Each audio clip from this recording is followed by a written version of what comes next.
Je vais résumer ma vie aujourd'hui avec vous. Je dirais que c'est d'abord des rencontres. Il s'appelle Juste Leblanc. Ah bon, il n'a pas de prénom?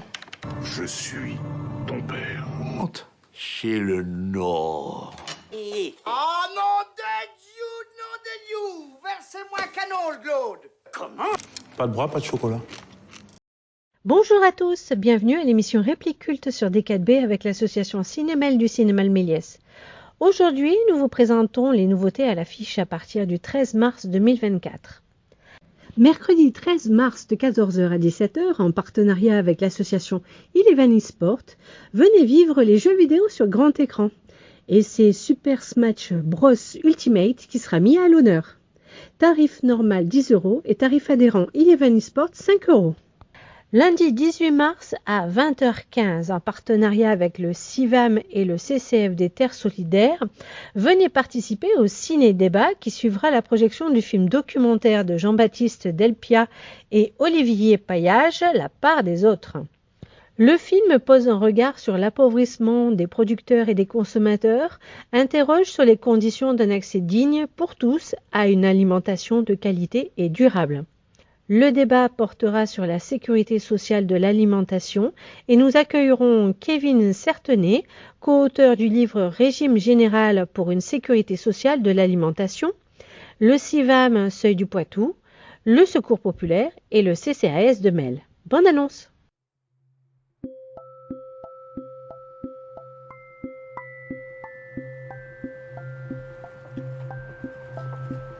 Je mange pas beaucoup, mais je mange bien. J'essaye de me faire ce truc-là. J'aime bien la viande. Ça coûte cher, mais j'aime bien la viande. Je suis un carnivore. Et puis j'aime bien les glaces. J'aime bien le fromage. Dans le Léon, on fait beaucoup de plats en sauce. La blanquette, c'est quand il y avait vraiment un veau à la maison qui avait été tué. La langue de bœuf. La langue de bœuf, ah oui, ça, on faisait beaucoup. Hein. Ma mère fait souvent. Ma mère fait souvent ça toujours. Ça, c'était le plat de fête, quoi, déjà. Un certain nombre de systèmes agricoles sont fortement dépendants de la politique agricole commune. Moi, très concrètement, on est installés tous les deux avec ma femme sur la ferme. C'est au final l'équivalent notre revenu au SMIC à deux que représentent les aides sur ma ferme. Sans la PAC, clairement, on ne pourrait pas vivre.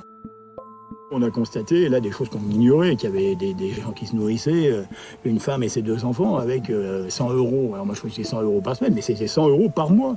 Et encore c'était les bons mois. Tu vois, il lui restait entre 80 et 100 € pour se nourrir elle et ses 2 enfants. Donc c'est assez courant apparemment aujourd'hui encore. Hein. Mais à l'époque moi je ne savais pas. Donc, sachant que moi si je veux vivre de mon métier et pouvoir adapter mes pratiques et produire de la qualité, ça implique une revalorisation par le prix, a priori. Donc, si on raisonnait simplement, on pourrait dire que le consommateur paye plus cher. Il se trouve qu'il y a pas mal d'intermédiaires entre les deux. Et je pense que c'est plus là qu'est le problème. On met tout le monde en compétition, tout le monde en concurrence, de celui qui produit à celui qui doit manger. Et c'est par rapport à ça que la problématique agricole et la problématique de l'aide alimentaire, elles sont extrêmement liées, puisque finalement, on a des gens qui produisent et qui ne peuvent pas nourrir. Ils sont dans des conditions de production qui ne correspondent pas à ce qu'ils voudraient faire. Et à l'autre bout de la chaîne, on a tout un tas de personnes qui n'ont pas accès à la nourriture. Comme le boulot disparaît de plus en plus et que les revenus commencent à s'effondrer, il y a l'aide alimentaire, on l'augmente. Et voilà, ça marche comme ça. Et comme l'agriculture et sa façon de faire aujourd'hui participent de l'effondrement économique en détruisant l'emploi, en détruisant les revenus, plus l'agriculture produit, plus on est obligé d'augmenter l'aide alimentaire. Et ça tombe bien. Ça tombe bien parce que l'aide alimentaire, on s'est rendu compte que c'était une variable d'ajustement de la production industrielle. Donc finalement, on vient aider l'industrie agroalimentaire à avoir moins de frais de ce qu'elle gaspille, de ce qu'elle impose en termes de surproduction aux agriculteurs, pour le redonner aux personnes sans leur avoir demandé leur avis. Si cette nourriture est bonne, qu'elle aille aux riches. Qu'elle serve à nourrir les cantines de l'Élysée, mais pas dans l'aide alimentaire. La démarche de proposer des produits qui soient un peu de plus haute qualité que juste des décharges de banque alimentaire, je trouve que c'est un projet que j'ai vraiment envie de soutenir. On est vraiment le début de la chaîne de la solidarité dans le vivant et dans la banque alimentaire, quoi. On la produit, alors ça serait dommage de nous exclure. Les industriels, eux, ils viennent au second plan, quoi.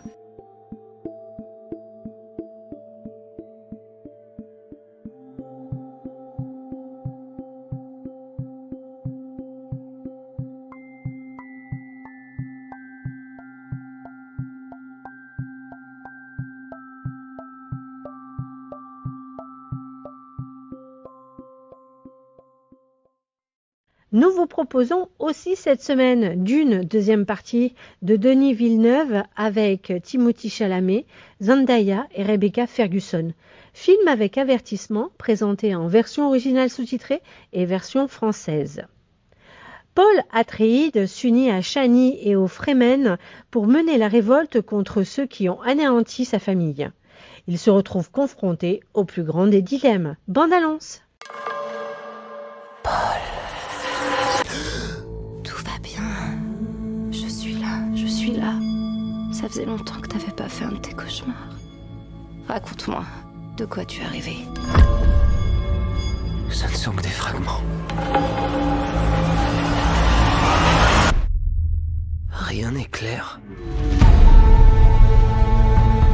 Vous combattez les Harkonnen depuis des décennies. Charge!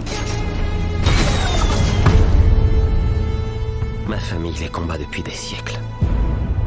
Ton sang à toi vient de ducs et de grandes maisons. Ici, on est tous égaux. Ce qu'on fait, on le fait pour que tous en profitent. Eh bien, j'aimerais beaucoup être ton égal. Je te montrerai peut-être le chemin.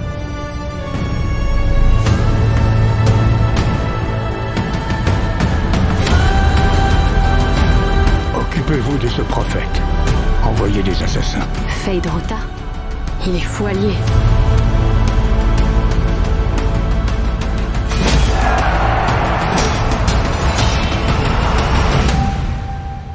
Je vois les avenirs possibles, tous en même temps.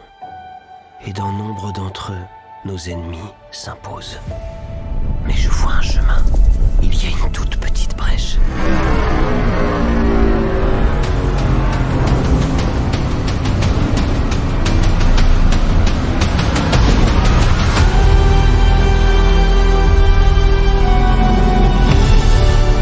Mon allégeance, c'est à vous que je l'ai faite. Tu me crois en moi? C'est une forme de pouvoir que notre monde n'a encore jamais connue. Le pouvoir ultime.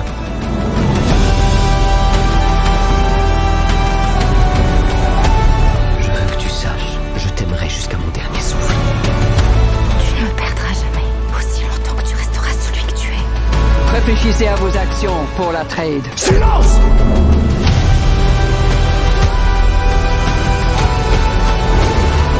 C'est par cette prophétie qu'ils nous réduisent en esclavage!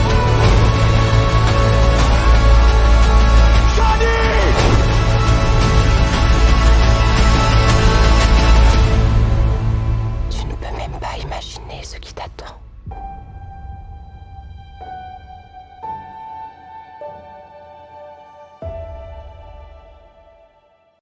Ali de Quentin Dupieux avec Anaïs de Moustier, Gilles Lelouch, Édouard Baird, Jonathan Cohen et Pio Marmaille. Une journaliste française rencontre Salvador Dali à plusieurs reprises pour un projet de documentaire. Bonne annonce!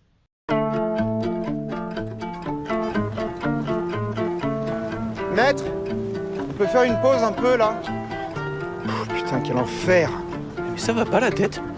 T'es fou de le déranger comme ça, tu sais qui c'est? Dali est probablement On est là! le seul artiste encore vivant sur cette planète. La caméra, énorme ou gigantesque? Moteur! Il y a une chose que je déteste encore plus que les enfants, c'est les dessins de les enfants. Ça, je ne peux pas les supporter. C'est moi, un plus vieux. Un vieux vous? Oui, très vieux, très laid. En chaise roulante. Alors voilà, ça commence en enfer. En enfer. C'est inadmissible. Pablo! Voilà! Monsieur Dali, s'il vous plaît! Mais je ne vous entends pas, là en ce moment même il y a une pluie de chiens morts. Oh. Là, c'est un lit. Je voulais pas vous décourager, vous avez l'air tout excité par le projet, mais entre nous, une boulangère qui veut faire un documentaire sur un peintre.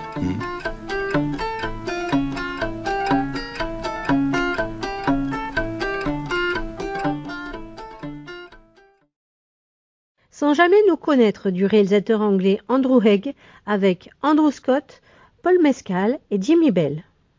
À Londres, Adam vit dans une tour où la plupart des appartements sont inoccupés. Une nuit, la monotonie de son quotidien est interrompue par sa rencontre avec un mystérieux voisin, Harry. Alors que les deux hommes se rapprochent, Adam est assailli par des souvenirs de son passé et retourne dans la ville de banlieue où il a grandi. Arrivé devant sa maison d'enfance, il découvre que ses parents occupent les lieux et semblent avoir le même âge que le jour de leur mort. Il y a plus de 30 ans. Rose, petite fée des fleurs, film d'animation de la réalisatrice danoise Carla Nord Holmbach, à voir dès 4 ans. Rose est une petite fée qui a toujours vécu seule dans son rosier. Elle rêve passionnément d'avoir un ou une amie, mais a trop peur de l'inconnu pour s'éloigner de son repère. Un jour, Satin, un papillon à la recherche d'aventure, croise le chemin de Rose. Bonne annonce! Allez Rose, c'est l'heure. Tu dois venir réveiller les fleurs.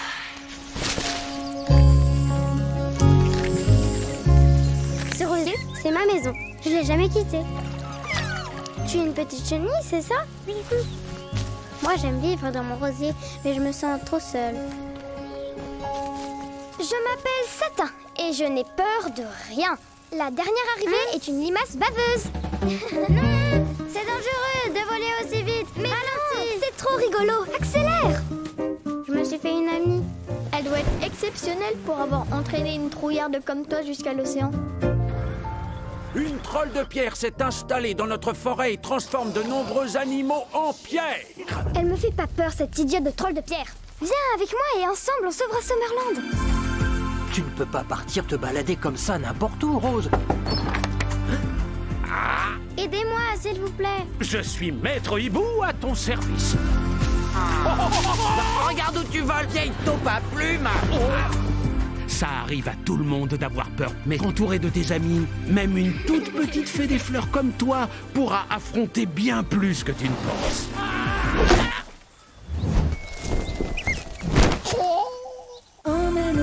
D'abord, je suis pas une trouillarde. Moi aussi, je peux être courageuse. Envolons-nous, ouvrons les yeux, la mer est si bleue. Vous pouvez acheter vos places sur notre site internet www.lemelies-mel.info. Choisissez votre film et votre séance, puis laissez-vous guider. Rendez-vous la semaine prochaine pour une autre émission. Merci et bonne semaine pleine de cinéma. Je vais résumer ma vie aujourd'hui avec vous. Je dirais que c'est d'abord des rencontres. Il s'appelle juste Leblanc. Ah bon, il n'a pas de prénom? Je suis ton père. Monte chez le Nord. Oh non de Dieu, non de Dieu. Versez-moi un canol, Claude. Comment? Pas de bras, pas de chocolat.